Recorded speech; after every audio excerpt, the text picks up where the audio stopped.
TV Harian Nasional adalah media yang mengangkat dan menyajikan perkembangan seputar politik dan hukum, ekonomi, pariwisata, pendidikan dan budaya, serta pertanian dan perkebunan.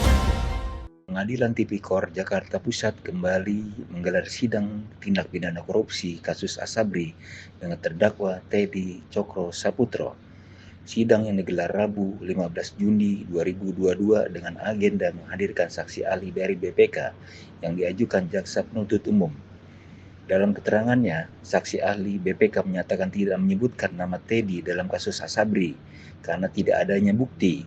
Kuasa hukum Teddy Cokro Saputro, Genesius Anugrah, yang diwawancari TV Harian Nasional usai sidang mengaku lega dengan keterangan saksi ahli BPK itu. Dia pun merasa yakin hal itu akan meringankan kasus kliennya.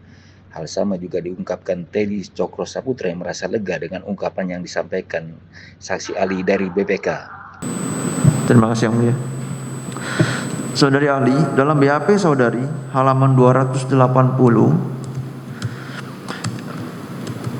saudari menjelaskan soal dominasi.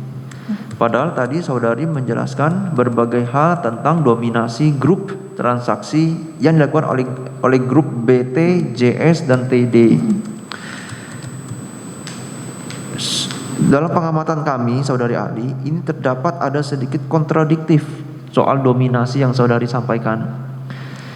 Hal yang saya mau tanyakan, bisakah saudari memastikan kembali kepada kami, sepemahaman saudari mengenai dominasi tadi, dengan dominasi yang saudari mengatakan tidak terdapat ukuran yang baku. Jadi hal yang saya mau tahu adalah sistem atau tata cara seperti apa sehingga saudari bisa mengklarifikasi bahwa ini merupakan sistem dominasi. Silakan. Baik, terima kasih Pak. Jadi kalau dari kami Pak, sebenarnya ukuran dominasi itu ketika kita Google ya Pak, dominasi itu berapa itu juga tidak ada ukuran pastinya Pak. Berdasarkan hal tersebut, maka kami menggunakan beberapa parameter untuk kami jadikan sebagai dasar menyampaikan bahwa pihak ini sebagai dominasi. Dasar yang pertama adalah tentu saja merefer ke tabel-tabel yang kami sajikan Pak. Dalam hal misalnya grup BTJSTD itu menjadi secara volume itu yang paling atas, nomor 1. Tentu saja kami sampaikan sebagai pihak yang mendominasi. Ya, tadi ada ahli soal OJK, terus ada soal pasar modal, ada juga soal BPK, terus ada juga tindak pidana pencucian uang, terus juga ada pembacaan BAP dari saksi mahkota. Step by stepnya, kalau dari ahli, ya pertama adalah soal pasar modal.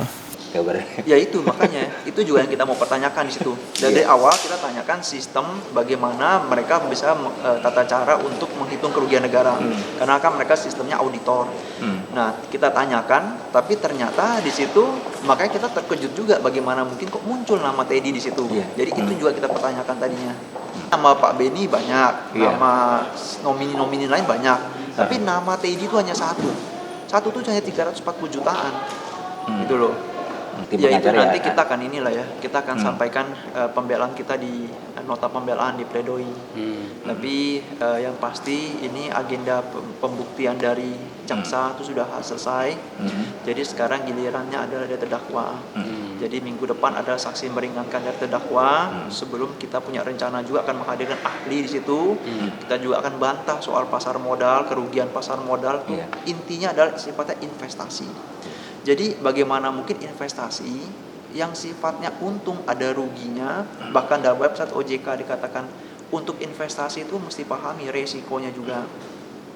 Nah, maka itu kita berniat untuk menghadirkan juga nanti pasar modal menjelaskan bahwa kalau kerugian investasi ya itu cukup pada kerugian di perseroan, nggak mungkin jadi kerugiannya sistemnya jadi kerugian negara di situ. Jadi memang Pak Teddy sebetulnya menunggu sih, katanya dijanjikan ada ahli BPK gitu loh. Jadi memang hari ini ada ahli BPK yang diperiksa, memang itu dinanti-nantikan oleh beliau.